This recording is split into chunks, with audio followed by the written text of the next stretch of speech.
Raheem Sterling earns more money in 1 week than most people make in 10 years, yet no club wants him. Right now, Raheem Sterling is football's most expensive reject. Chelsea's manager refuses to even see him. Arsenal fans literally joke that they would run onto the pitch if he scored because it was so unlikely. And get this, he's still getting paid £325,000 every single week to basically do nothing. This is the shocking story of how one of England's brightest stars became football's biggest burden. And trust me, the details will blow your mind. Let me paint you the picture.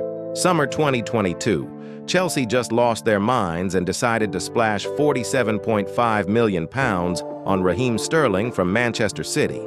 They handed him a 5-year contract worth £325,000 per week. That's £16.9 million every single year. Now here's where it gets crazy. At Manchester City, Sterling was unstoppable. He scored 131 goals in 339 games.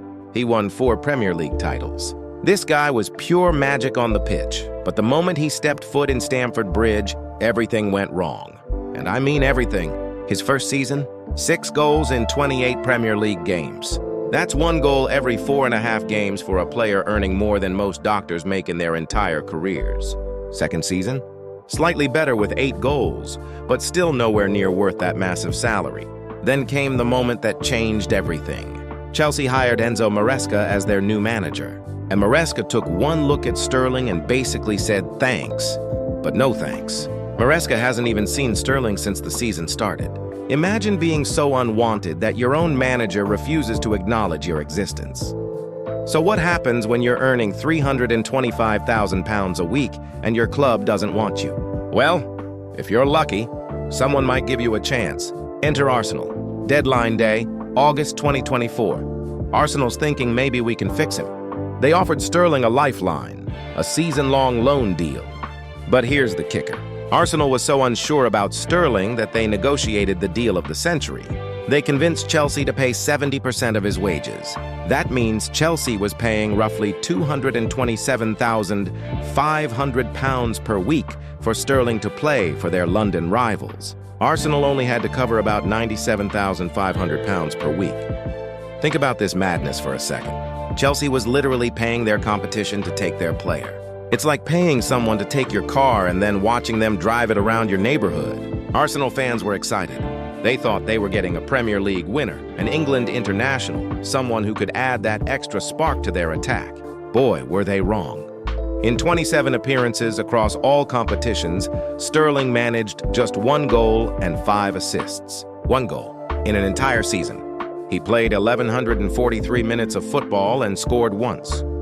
That's nearly 20 hours of playing time for 1 goal. The fans turned on him quickly. Arsenal away supporters started chanting if Sterling scores, "We're on the pitch" as a joke. They were basically saying it was so unlikely that they'd celebrate by doing something impossible. He started only 5 league games all season. Mikel Arteta, one of the most attacking-minded managers in the Premier League, couldn't find a way to use him effectively. His only goal came in a Carabao Cup match against Bolton, a team from League One, 2 divisions below the Premier League. Even then, it was his only bright moment in what became a disaster of a season. The worst part? Arsenal had a buy option in the loan deal, but they're unlikely to activate it. When a club can get a player for potentially cheap and they still don't want him, you know something's seriously wrong. Let's talk about how far Sterling has fallen. This is a guy who was England's 6th youngest debutant when he first played for his country. He was supposed to be the future of English football. He last played for England in December 2022 during the World Cup quarter-final loss to France. That's almost 3 years ago now. For a player who was once a regular starter, being completely forgotten by his national team is devastating. At 30 years old, Sterling is at a crossroads. In football terms, he's entering the final phase of his career. These should be his peak years, the time when experience meets ability to create magic. Instead, he's becoming known as one of the biggest transfer failures in recent memory. Some Arsenal fans are calling him their worst loan signing ever. Think about that.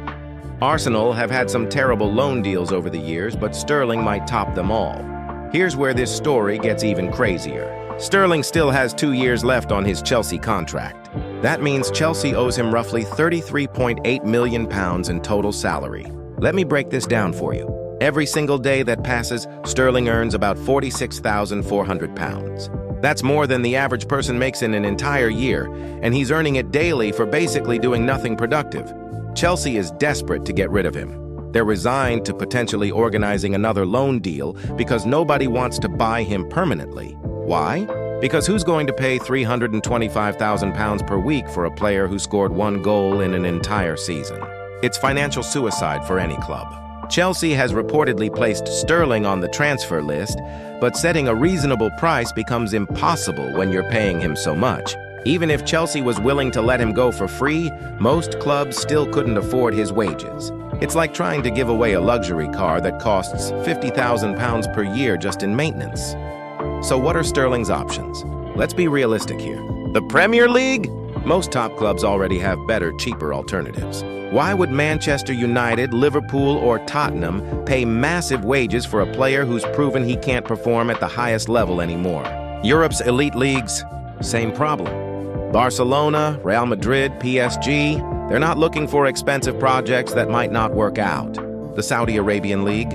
They've been throwing money at aging stars, but even they seem to have standards. There's no current interest from Saudi Arabia or MLS, according to recent reports. This leaves Sterling in football purgatory. Too expensive for most clubs, too unreliable for top clubs, and too proud to accept a massive pay cut. Let's talk about why managers don't want Sterling. It's not just about the goals and assists. Enzo Maresca has made it clear there's no way back for Sterling at Chelsea. That's not just about ability, it's about attitude, training, and fitting into the team's plans. At Arsenal, even Mikel Arteta, who worked with Sterling at Manchester City and knew his potential, couldn't get him performing. In 15 appearances, mostly as a substitute, he scored only 1 goal and failed to fill in for the injured Bukayo Saka. When you can't even step up when the team's star player is injured and needs replacing, what value are you providing? Modern football is about intensity, pressing, tracking back, and contributing in multiple phases of play.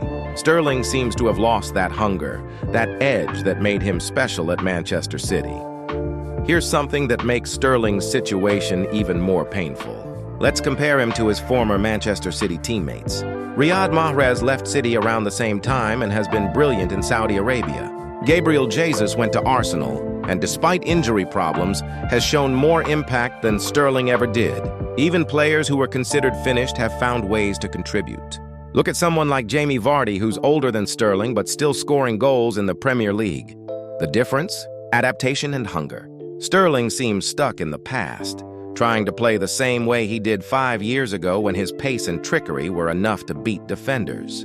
Football has evolved. Defenders are smarter, faster, more organized. You need to evolve too, and Sterling hasn't shown that ability. Imagine being Raheem Sterling right now. You wake up every morning knowing that your current club doesn't want you, your loan club didn't want to keep you, your national team has forgotten you exist. Fans mock you online daily, and you're 30 years old with limited time to fix your career. The psychological pressure must be enormous. Football is a confidence sport, and Sterling's confidence seems completely shattered. Reports suggest he's been training intensely after his Arsenal loan ended, trying to prove he still has what it takes. But training alone won't fix the mental barriers he's facing. When you're known more for your failures than your successes, when every mistake gets magnified because of your salary, it becomes a vicious cycle that's hard to break.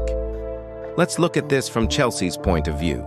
They made a massive mistake in 2022, but now they're stuck with the consequences. Chelsea are continuing to invest big sums in attacking players, which makes Sterling even more surplus to requirements. Every new signing pushes him further down the pecking order. The club is basically paying £325,000 per week for a player to train with the reserves and occasionally sit on the bench. It's financial madness, but they're trapped by the contract they offered. Chelsea's strategy now seems to be pay whatever it takes to get him off our books. They've already shown they're willing to subsidize his wages for loan moves, which is essentially admitting they made a terrible mistake.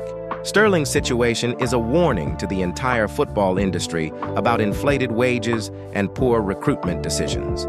His case shows what happens when clubs panic buy players without proper analysis. Chelsea saw Sterling's success at City and assumed it would translate automatically, ignoring the different systems, different teammates, and different pressures. It also highlights the danger of long-term contracts for aging players. At 27, Sterling might have been worth the risk. At 30, with declining performance, that same contract becomes an anchor dragging the club down. Young players watching this story should understand that talent alone isn't enough. You need consistency, adaptability, and the mental strength to handle setbacks. So what can Sterling do to save his career? Here are the realistic options. First, accept a massive pay cut. Take a £100,000 per week deal at a mid-table Premier League club and try to rebuild his reputation through consistent performances. Second, move abroad. Italy, Germany, or France might offer opportunities to restart without the intense Premier League scrutiny. Third, consider MLS or Saudi Arabia. These leagues would pay well and might give him the confidence boost he needs. Fourth, work with a sports psychologist to address the mental side of his struggles, which seems to be the biggest barrier right now.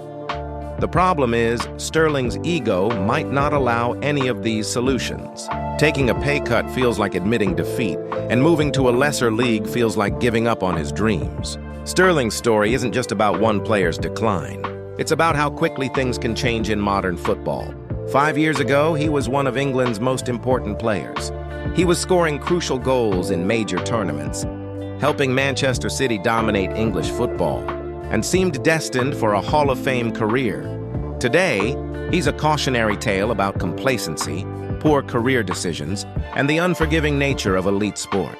This should serve as motivation for current players. Success can disappear overnight. Form is temporary, but reputation takes years to build and seconds to destroy. For fans, it's a reminder that football careers are fragile. The players we worship today might be forgotten tomorrow if they don't maintain their standards. Here's what I think will happen to Sterling. By January 2026, Chelsea will be so desperate that they'll offer to pay most of his wages for any club willing to take him. They might even offer him to championship clubs just to get him off their books. Sterling will eventually have to accept a significant pay cut, probably down to £150,000 per week or less. His pride will be hurt, but financial reality will force his hand. I predict he'll end up in MLS within the next 18 months. American soccer would welcome him as a marquee signing, and he could rebuild his confidence against less intense competition. His England career is over. Even if he rediscovers his form, younger players have taken his place and won't give it back easily. What can we learn from Sterling's collapse? For players, never take success for granted. The moment you stop improving, someone else will overtake you. Stay humble, stay hungry, and always be willing to adapt. For clubs, don't make panic signings based on past reputation. Analyze how a player will fit your system, not just their highlight reel. For fans, enjoy great players while they're great. Football careers are short, and decline can happen faster than you think. Sterling's story isn't over yet, but it's already a masterclass in how not to manage a football career. Hit subscribe if this breakdown shocked you as much as it shocked me. And let me know in the comments which player you think will be the next Sterling-style disaster.